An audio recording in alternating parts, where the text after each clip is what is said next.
wabarakatuh. Apa kabar anak yang solih dan solihah? Alhamdulillah, luar biasa, tetap semangat, Allahu Akbar.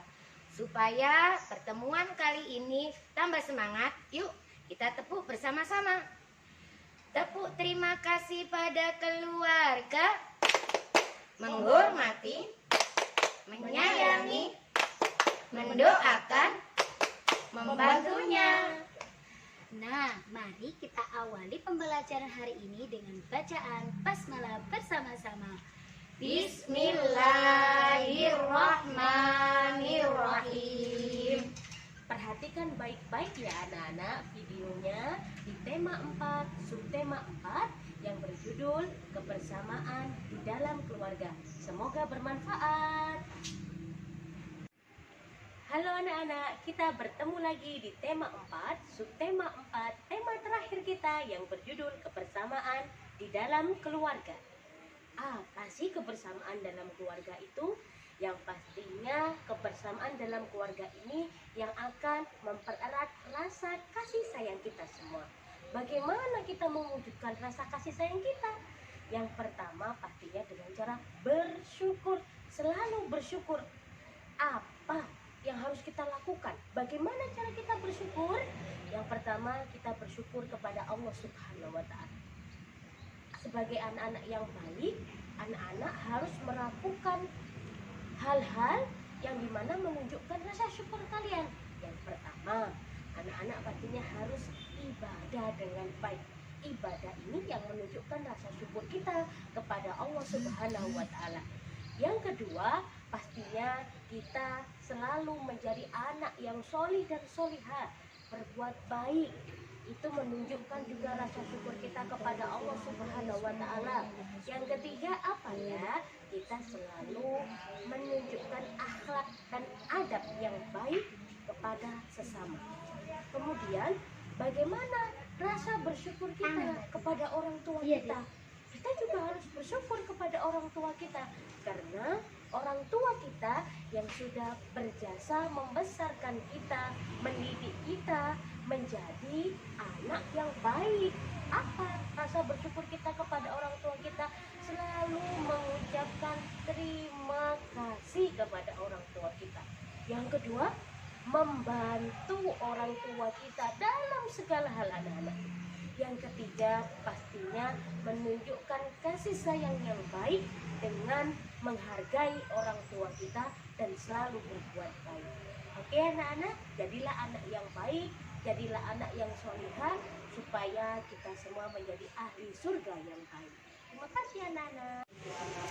Hai anak-anakku yang solih dan solihah. Oh iya, masih ingatkah kalian tentang ungkapan terima kasih, ungkapan minta tolong yang sudah Ustazah ajarkan? Wah, hebat sekali, kalian masih ingat. Sekarang kita akan belajar tentang ungkapan pujian. Coba kalian perhatikan gambar di samping. Gambar di samping akan ada sebuah percakapan antara ayah dan Udin. Kan ya? Di dalam percakapan ini, ayah meminta bantuan kepada Udin. Perhatikan ya. Udin, bisakah kamu menolong Bapak? Kata ayah. Jawab Udin, bisa Pak. Apa yang harus Udin bantu? Bapak bilang lagi, bantu Bapak membersihkan kebun di belakang rumah ya. Udin pun menjawab, baik Pak, akan Udin bersihkan. Bapak kata lagi pada Udin, wah, terima kasih Udin, kamu memang anak hebat. Bapak bangga kepadamu. Kalimat terakhir, wah, terima kasih Udin, kamu memang anak yang hebat. Bapak bangga kepadamu. Itu adalah merupakan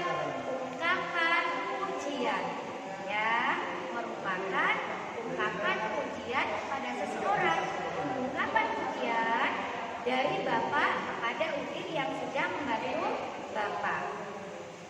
Sekarang perhatikan contoh lain dari ungkapan pujian. Wah, indah sekali gambarmu. Wah, baik sekali kamu. Wah, bagus sekali karyamu. Banyak sekali kalimat-kalimat atau ungkapan pujian yang bisa kalian berikan kepada orang lain sesuai dengan hasil karya mereka atau sesuai dengan apa yang mereka sudah lakukan kepada kalian. Karena ketika kita memberikan pujian kepada orang lain dan orang lain pun menjadi senang, maka pahala Allah pun akan diberikan Allah kepada kita semuanya. Oke?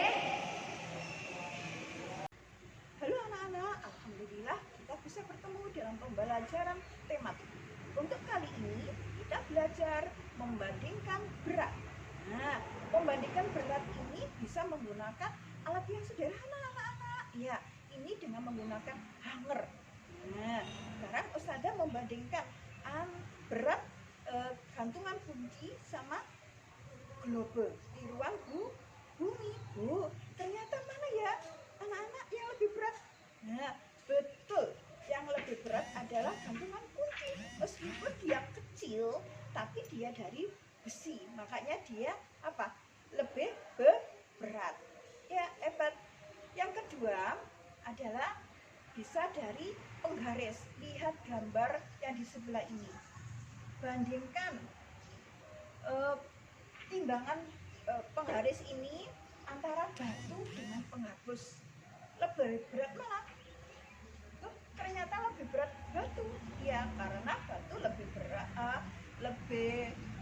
berat daripada penghapus. Anak-anak bisa melakukan tantangan dengan ayah dan ibu di rumah.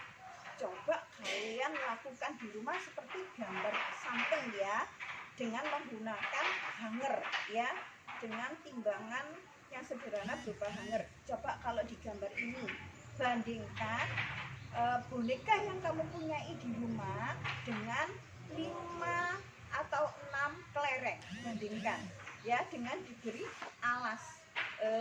Bonekanya ditaruh di alas, kemudian dikasih apa? Karet atau tali rafia, digantungkan di hanger. Begitu juga bandingkan antara mobil dengan beberapa kelereng. Nah, kalian pasti bisa. Anakku yang solih dan solihah, pagi ini jumpa lagi dengan Ustazah Aini di pembelajaran SPDP di tema 4, subtema 4. Kali ini Ustazah akan mengajak anak-anak untuk meronce dan membuat bingkai dari bahan alam. Yang pertama adalah meronce. Perhatikan gambar di samping. Meronce adalah sebuah hiasan atau kerajinan yang dibuat dengan cara menyusun, menata bahan-bahan yang berlubang atau sengaja kita lubangi menjadi satu dengan tali atau benang. Perhatikan gambar di samping. Kita bisa menggunakan dengan daun-daunan, kerang, biji-bijian, kacang, dan lain-lainnya. Dan yang kedua, kita bisa membuat bingkai foto keluarga besar kita dengan menggunakan bahan alam, yaitu ranting atau kayu-kayu bekas yang ada di sekitar rumah kita yang sudah tidak terpakai ya, bukan mengambil ranting yang masih ada di pohon. Ingat ya anak-anak, untuk lebih jelasnya nanti ada di subtema 4 pembelajaran 2 dan 4. Selanjutnya, untuk PJOK pagi hari ini, Ustazah akan mengajak anak-anak untuk lompat engklek dan lompat kata. Yang pertama adalah lompat engklek. Perhatikan Ustazah tata cara. Pertama, anak-anak harus berdiri tegak. Kemudian, satu kaki anak-anak diangkat dan satu kakinya lagi tetap berdiri kokoh. Kemudian, kedua tanganmu rentangkan. Kemudian, kalian coba lompat. Seperti ini. Bisa ya? Nah, untuk yang kedua adalah lompat kata. Bisa diperhatikan di gambar samping. Yang pertama kalian harus persiapan, jongkok dulu. Kemudian lompatlah setinggi mungkin. Dan yang ketiga, hati-hati jangan sampai menabrak temanmu. Praktekkan ya anak-anak di lapangan rumah, di lapangan halaman desa kalian. Terima kasih anak-anakku yang soli dan solihah sudah menyaksikan video pembelajaran tema 4, subtema 4 dengan baik. Mari kita akhiri dengan membaca hamdalah bersama-sama. Alhamdulillahirabbil alamin. Assalamualaikum warahmatullahi wabarakatuh.